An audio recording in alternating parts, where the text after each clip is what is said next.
pamilyang magkakaiba ang lahi. May Canadian, Indian, British, at Pinoy. At kulang pa pala yan dahil meron din Korean. Lahat ito, mga anak ni Hana. Isang pole dancer.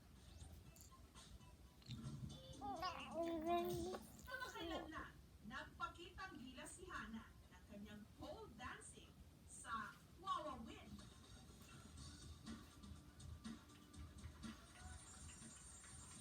Kabati ko po, mga tagbong Tabato City! Hello! Pero ang mas hinangaan sa kanya nung ikwento niya na kung paano niya itinataguyod mag-isa ang kanyang mga anak. Ilan ang anak mo? 5 lang po, single mom lang po. So, isang lalaki lang yan? Yun po. Ilang lalaki yan? Pakilang.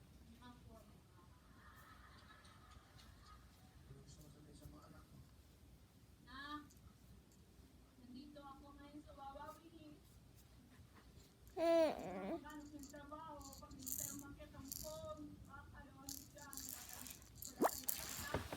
Hey, are you enjoying your food? Pangatlo. Pang-apat. Hindi na alam kung sino ang tatay nila. Mahirap dilapin.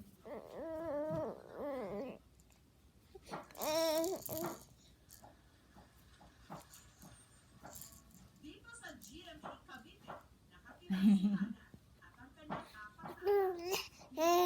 Hey, Magkakaiba sa mga anak ni Hana. hey, Na rin ang kanilang hey.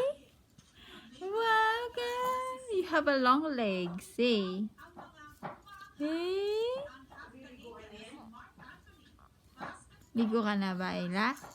si Talia naman na may lahi habang ang big Sige, ligo na, ligo na.